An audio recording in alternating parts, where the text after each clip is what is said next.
Welcome to the Werewolf Den, where we do a deep dive into the core concepts and principles behind White Wolf's Werewolf the Apocalypse. I'm Amylin. And I am Ryan.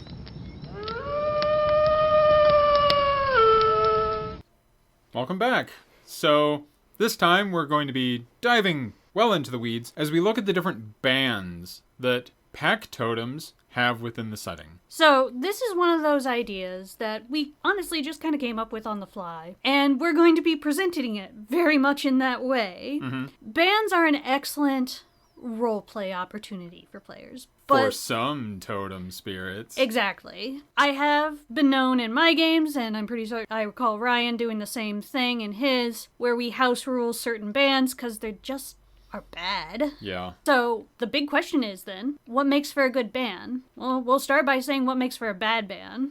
No. I think pointing out the good bands is the best way to start, because the book has some that are perfectly good. The best one that always comes to my mind is Fenris. Fenris's band, simple, efficient, right to the point, it's perfect. It's a pack must never turn down an opportunity for a fight. This does basically three things. An honorable fight, it says specifically. At least it does in W20. Must never pass up the opportunity for a fight. What is it saying? W20. Fenris's children must never pass up the opportunity for a worthy fight. It's more specific. No. Well, I think there's room to wiggle on that one. Yeah. But the three things that I think this band does well is, first off, it impacts roleplay. It impacts the way that the players approach solutions. And it is not something that it can be accomplished with downtime. Oh, yes. And it can't just be accomplished with downtime. These are the three things that this band does right, that a lot of other bands don't. And so, yeah, we'll point out the ones that do it right and don't need to be tweaked because they hit all of these points. But a lot of them completely miss some of these opportunities, or just boring, or kind of don't fit with the totem at times. And so we're going to talk about that, how to fix them. We'll spitball some ideas we have on the topics, things of that sort.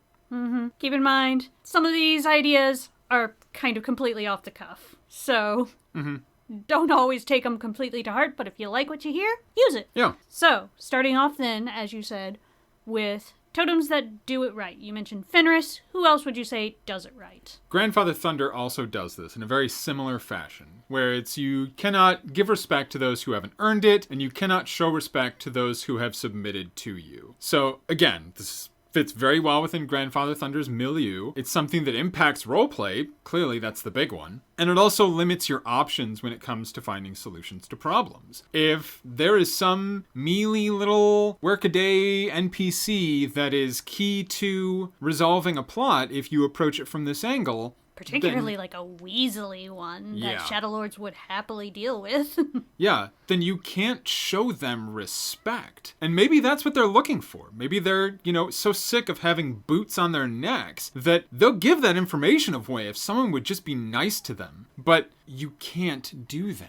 You can't. And so you have to find some other way to get this information or to appease this NPC. And so it closes windows without shutting doors, and it impacts roleplay. Mm-hmm. So that's why I think it's a great... And again, not something that can be done with downtime. Yeah. That said, there's another aspect that I feel like we really need to touch on when it comes to a good ban that falls in line with Unicorn. Unicorn has a very good ban. Problem is, Unicorn shares that ban with so many others, and that makes the ban feel less unique and definitely lessens the impact of having that ban. Unicorn's ban is suiting, it affects roleplay, and it's not something that can be accomplished with downtime. But Pegasus basically has this ban as well. Except it just applies to a smaller subset of the Wendigo spirit. Has this ban as well. Just applies to a smaller subset of individuals.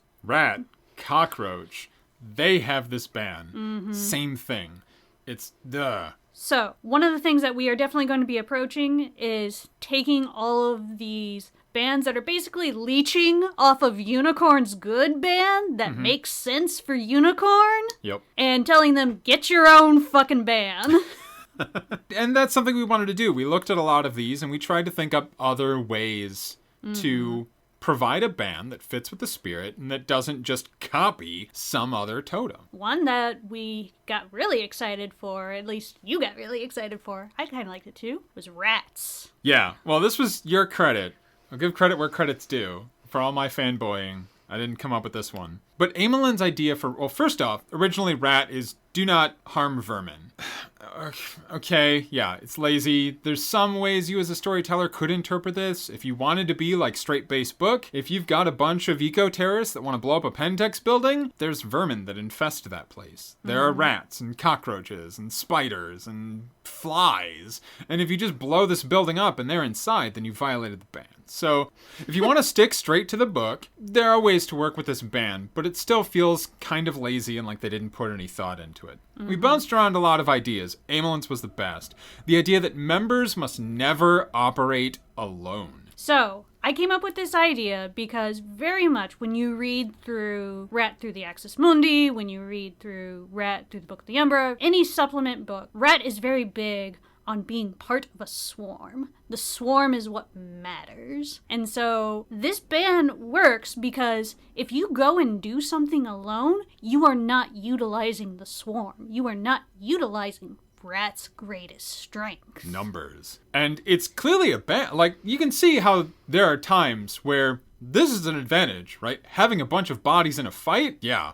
better. But say you're gonna go and you're gonna have a social engagement with someone. And you have someone in the pack who's well suited to this environment, has a lot of etiquette and can fit in, but you've also got that mealy lupus character that smells like a wet dog, and they can take Hamid form, but they're really awkward in it, and they smell bad, and it's just gonna ruin the whole setting. You've got to bring that person along. You can't leave them out. You're limiting the power of the swarm. Or even things like if one member of the pack is going to participate in a rank up challenge. A rank up challenge, right? And they're in all runes, so they get asked to fight this other person. You know, we're being very boring with this challenge here. Don't just emulate us on that. But, you know, they're like, all right, come on, lads, let's kick their ass. And you have 5 people show up to help you in the fight. The person that has to do the challenge is like, wait a second, hold on. This is supposed to be a one-on-one fight.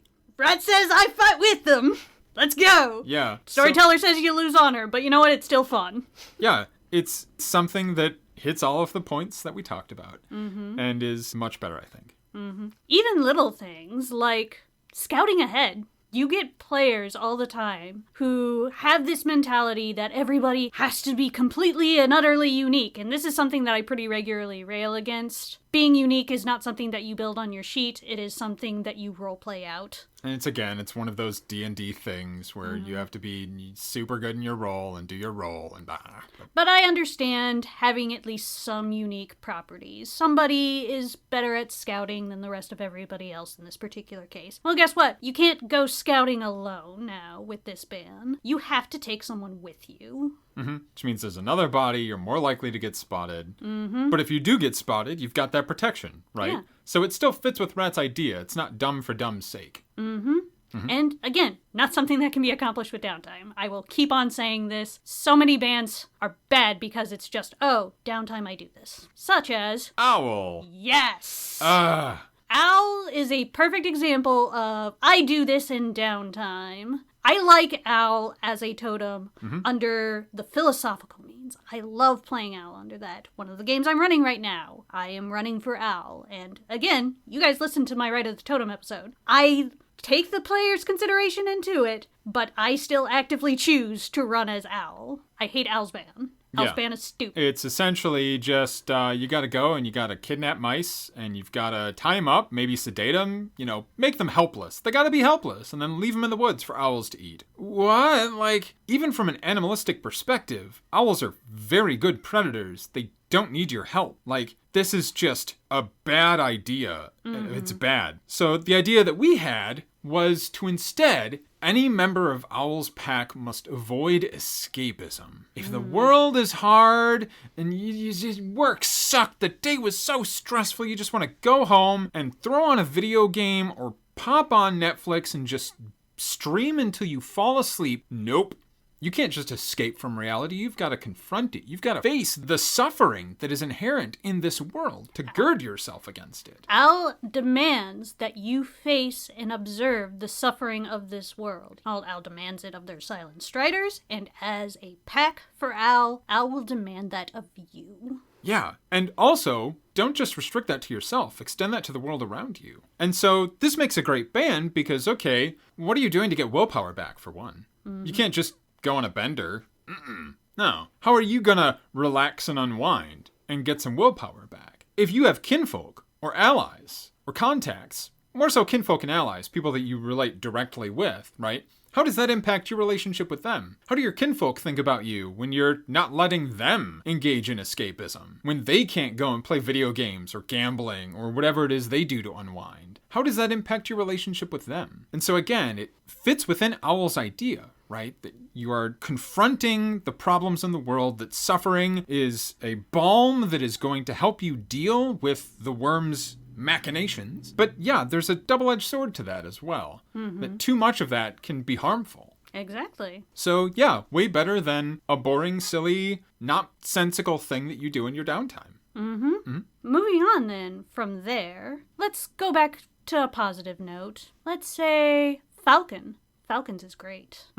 So Falcons relates to largely renown in that their members cannot bring dishonor upon themselves, which is cool. But obviously there are situations where that might come up, and this band continues to follow through there, where if you do lose honor for something, then you have to atone for that, and that can be severe. That can impact the way that other people think about you, because one of the examples the book gives is that you will go off on a suicide mission and die in order to restore your honor. Obviously, this is harsh, and that'll spell the end of the character, right? So it's definitely a band that you will always have on your mind. How can you approach this situation and not incur an honor penalty? Impacts your roleplay, limits your options, not something you can do in downtime. Perfect. And here's the other big thing. You probably noticed with a couple of these that a lot of these are pretty harsh. Bands should be harsh. They should impact your roleplay. This is the biggest reason why I hate Black Unicorn. It was gonna come. Black Unicorn exists for people to say that they follow Unicorn, but are actually following a war totem. Pick one. Yep.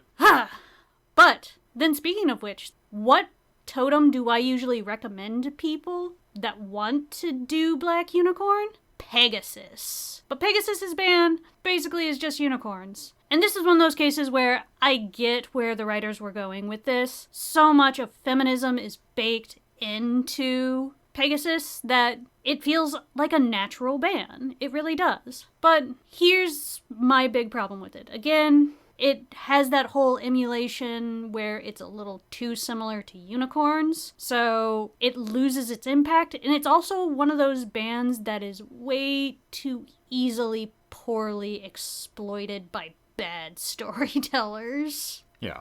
The base ban is you must always offer aid to females of any species, but especially young females.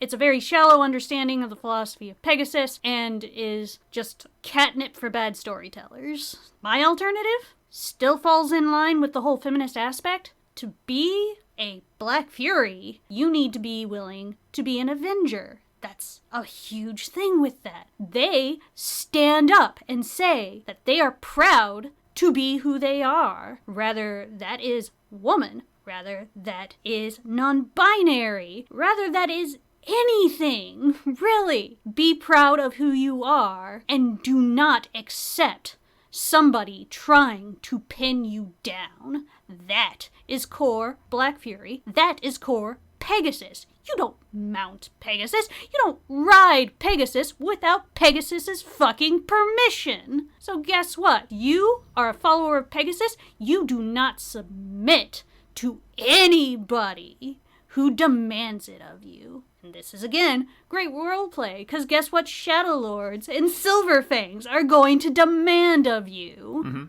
Do not submit. This is a good ban for Pegasus. And it's also something that we tried to do with other ones as well, where we're not necessarily looking at the textbook writing and philosophy of these spirits, but we're looking at sort of the lore and how these creatures fit into the world and what they do, and finding a band from that. And I think that's an interesting thing. I think our best example of this, the one I'm proudest of, is Boar. With Boar in the book, it's don't hunt pigs, don't hunt boars. So boring. So boring. Boar. Without a laugh track, that just feels dumb. Thank you.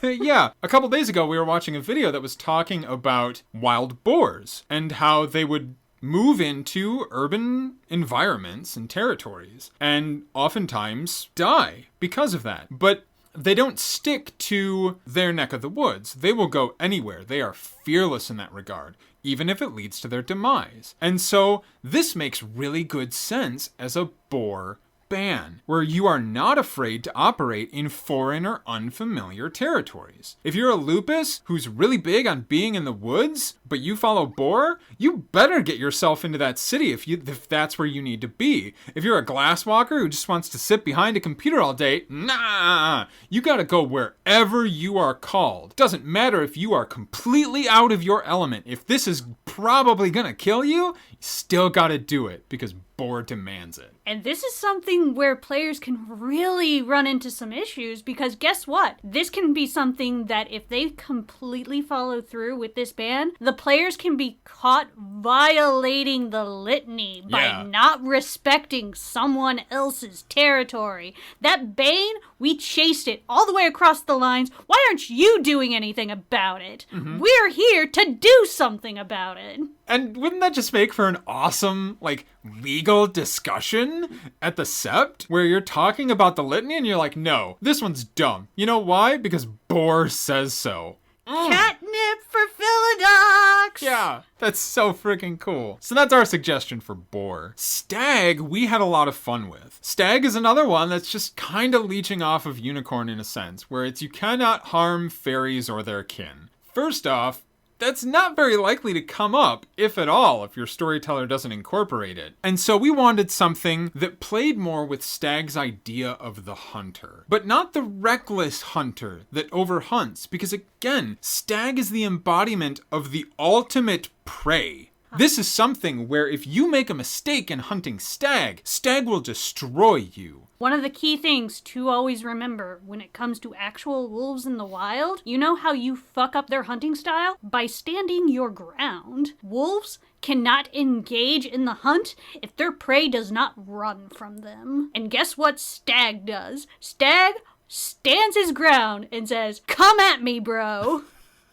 And will be able to hurt and kill wolves in the fight. Might die himself, but he's not going out without getting a point in himself. And so we were thinking about ideas that sort of play on this, because something that I always see happen as a player and as a storyteller happened in your Oregon game, where a bunch of us just showed up out of nowhere into this new sept area, and all the lupus in the pack were like, oh, we'll just go hunting for rabbits, it'll be fine. And I'm thinking to myself, if a bunch of Garu just show up out of nowhere and start hunting, they're gonna demolish the prey population in this area. There's no balanced ecosystem here. Stag could be an awesome representative of that. And so, utilizing the role of the hunter as one who maintains balance within the ecosystem, not only keeping the prey from getting too numerous, but also making sure that those prey populations don't decline and diminish. And so I think this is a lot of fun, especially for a lupus player who's diving headfirst into being a wolf and not having a very well-rounded approach to Gaia and an ecosystem at large, to basically say, no, we're going to manage these prey populations, and we're going to find all of these, especially in a LARP setting, we're going to find all of these people who took the flaw of strict carnivore and just think they can hunt willy-nilly, and that nothing bad will come of this because it's the natural way, and there will be consequences for that behavior.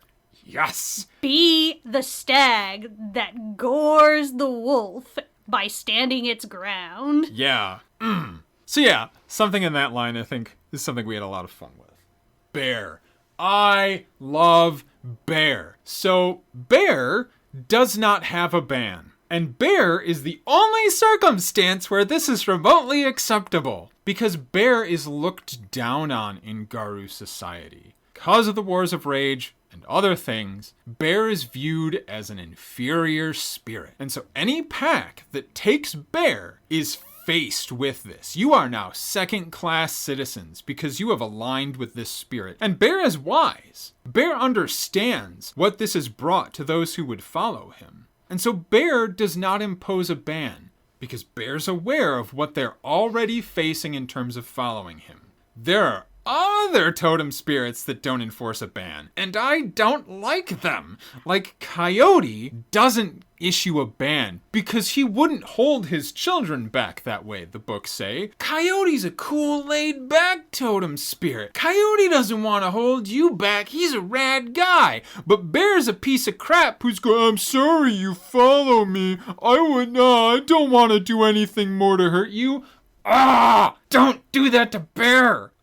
Bear is fine. Bear should not be touched. Love Bear. Coyote? I've got an idea for you, Coyote. Coyote needs a ban because Coyote is a cocky trickster. And so within the books, it states that other packs will just assume that when something goes wrong, it's the pack that follows Coyote that's to blame for it. So give Coyote a ban. That ban... Own it! Don't deflect the blame. When others blame you, Yep, that's my fault. And then deal with that how you may. If you want to be cocky and be like, what are you going to do about it? Do that. If you want to try and weasel your way out of it, or maybe put on a really pitiable, I'm sorry, it was a huge mistake, and play that up to get people to take pity on you, do that. But own it. Just own it. Don't deflect that responsibility. Take it, because Coyote's the trickster and he understands that's gonna happen. Yeah. Better. Don't just be some chill dude, Coyote. Oh, it makes me so mad. Love Bear. Bear's great. Griffin got some ideas on Griffin. So Griffin's ban is that you can't associate with humans. Yeah, there's a good ban. But I would like to see something that opens up the door for Hamid characters to maybe consider having Griffin as a totem spirit.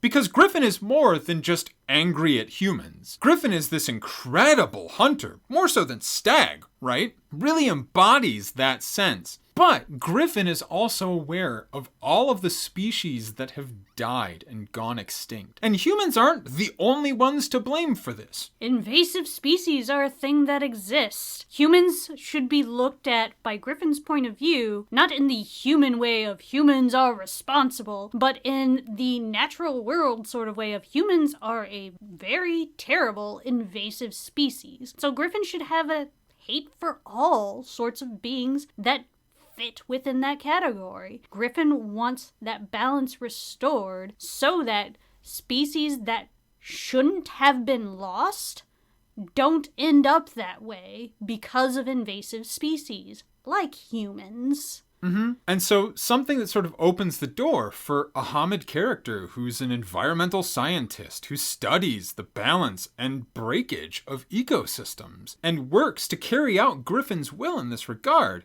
is awesome and super cool. And it shouldn't just be Red Talon packs that take Griffin as a pack totem, because as it's written, that's basically it.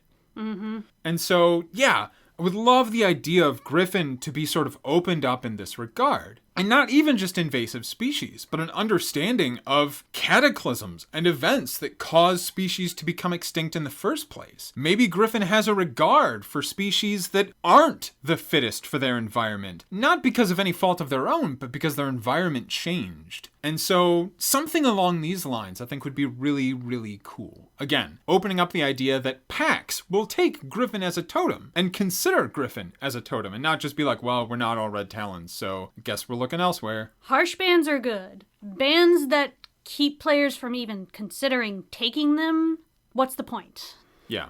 Next in the list is the Wendigo Spirit. So within the books, the Wendigo Spirit's ban is very much in younger brothers' vein, where it is you must always look out for and protect indigenous peoples. Again, definitely mirrored with unicorns here. So we were thinking of how the Wendigo Spirit's ban could be different. And my idea, as I was kind of thinking about the region where the Wendigo spirit is from, where you're in the northern reaches of North America and you've got Canada, who's often viewed as this like friendly, peaceful place. Canadians are super nice, they don't do anything wrong, but they've committed huge atrocities against indigenous populations as well. And so my idea for the Wendigo Spirits ban was something along the lines of never trusting a friendly face. This is certainly a limit, right? Perhaps there is a character who's genuinely looking to help and wants to drop a plot hook or some aid to the pack, but they can't accept it. Because again, Canada's a friendly face and they've committed huge atrocities. And so I was thinking of something along those lines, just spitballing here. Next up, we've got Chimera. Chimera's ban in the books is that you must always be seeking enlightenment, whatever form that takes. So with this particular one, we come across another problem that we very frequently have with a lot of these bans, which is more or less just the ban just encourages players to play the game. Mm-hmm. And that's very much what this one comes across at. The way that this one is worded more or less says, play your character, but say you're seeking enlightenment. Yep. That's really what it comes down to. Be a blood-drenched Arun, but within the throes of battle you are finding enlightenment. Zen Buddhism something something. Yes. The lazy ideas like that. Our lazy alternative idea was that packs that follow Chimera cannot act on impulse. You always have to think something through. And this clearly has a downside, right? There are going to be times where it's like, roll initiative. Oh, wait. We can't act impulsively. We have to, like, figure out what's going on and think up a plan. But there are bullets flying at us. Now's not a time for navel gazing. So it's certainly a ban. You can use it as such. But I think it fits more within the idea and actually does offer some restriction to a pack.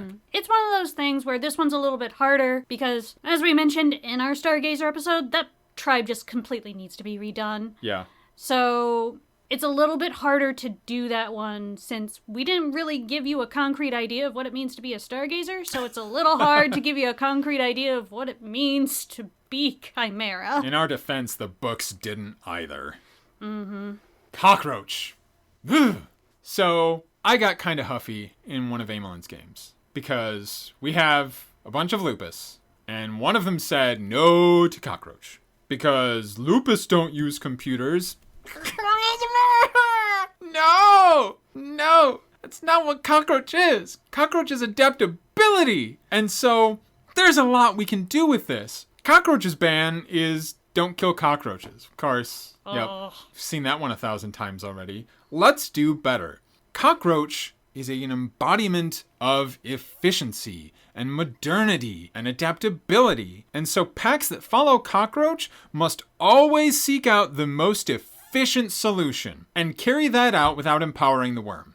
Mm-hmm. So this clearly restricts their options when it comes to a problem, right? And oftentimes the most efficient thing isn't necessarily the best, especially if you're trying to dodge the worm. If you want a blanket, yeah, the most efficient way to do that is to buy it online and have it delivered to your house. Amazon provides. Yeah. Amazon is so Pentex.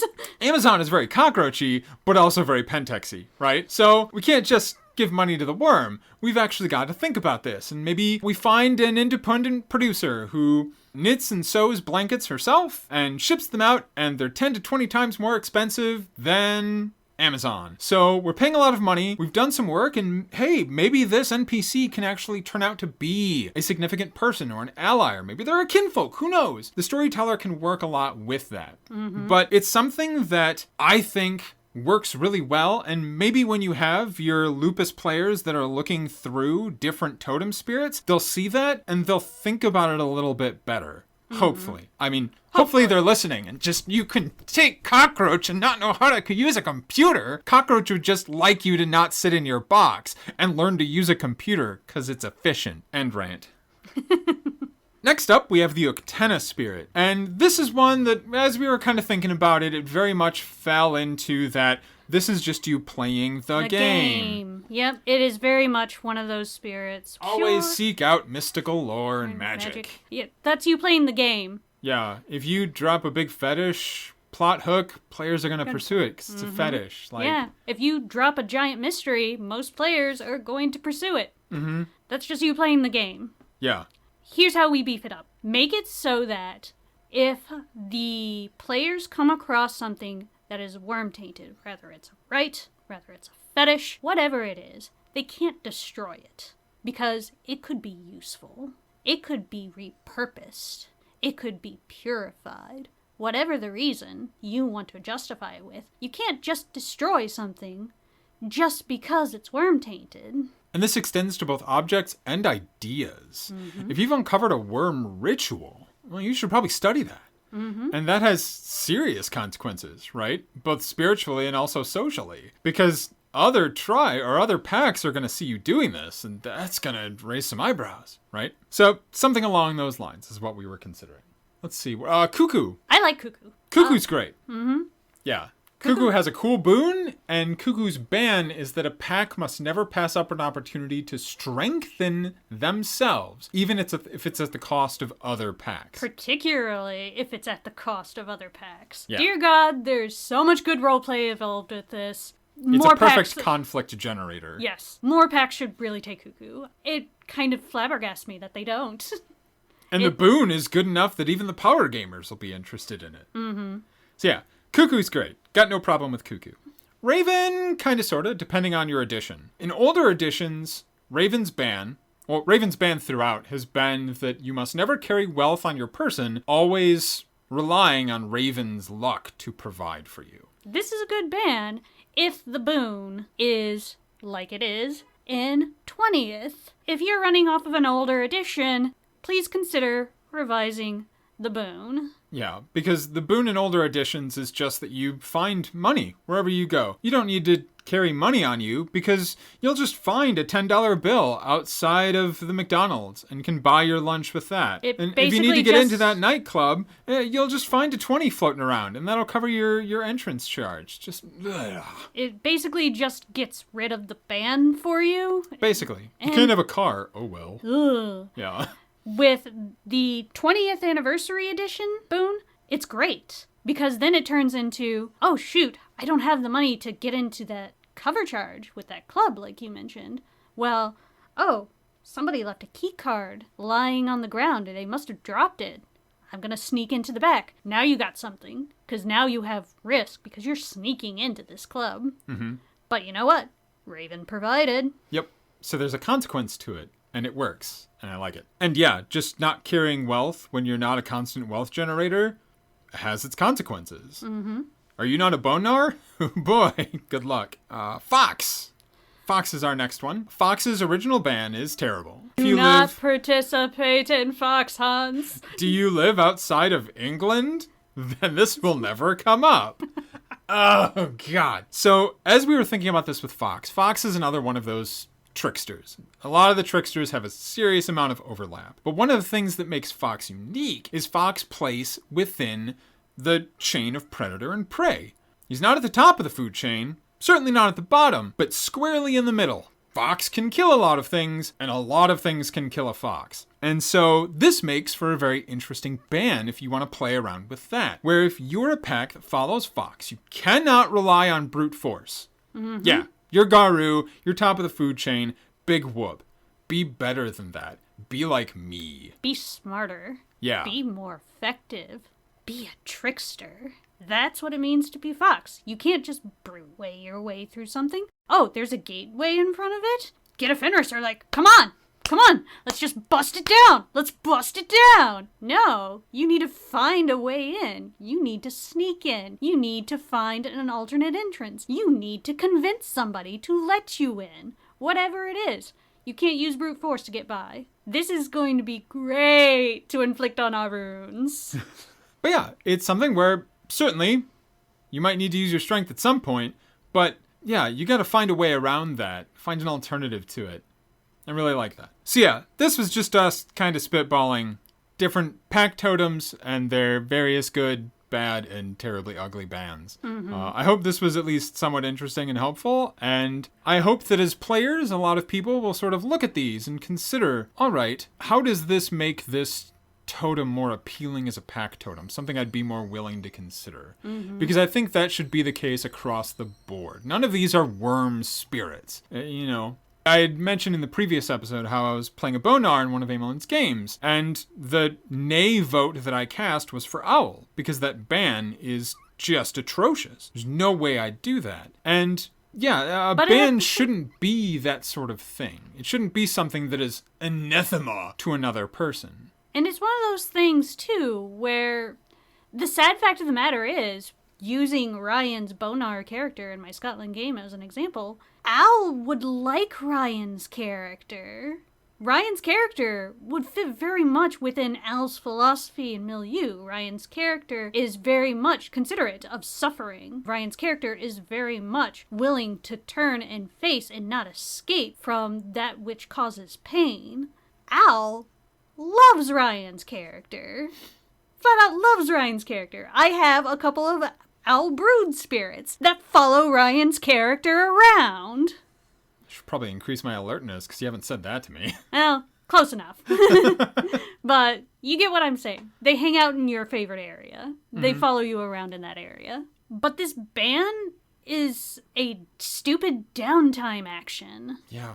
That is really just feels like something that was come up with off the cuff of somebody who's desperately trying to meet a deadline. And I would not be surprised if that was the actual story that somebody had to come up with. And before you all complain in the comments, yes, we know there is an issue in the awful, awful Silent Strider history about how the Bonars didn't come to their rescue when they were trying to fight the followers of Set, and I don't care. It's still bad and dumb. Our Silent Strider episode should tell you all of our opinion of everything regarding that history. I erase your canon and substitute my own. Mm-hmm. History and ban. So, with that, I think, even if we haven't covered all of them, I don't know if we have, dear God. I covered most of them. Yeah, we're just spitballing. Plus, this is getting on pretty long. So if there's a totem you want us to analyze, throw it in the comments. And maybe we'll do a part 2 of this, or maybe we'll do a Q&A again. Throw in another one of our high and mighty Q&A episodes. All right, but I think that covers it. Hope you enjoyed this. See you next time. Bye.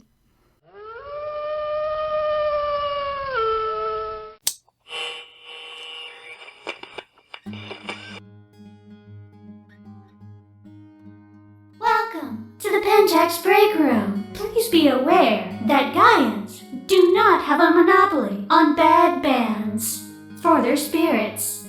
Don't kill birds?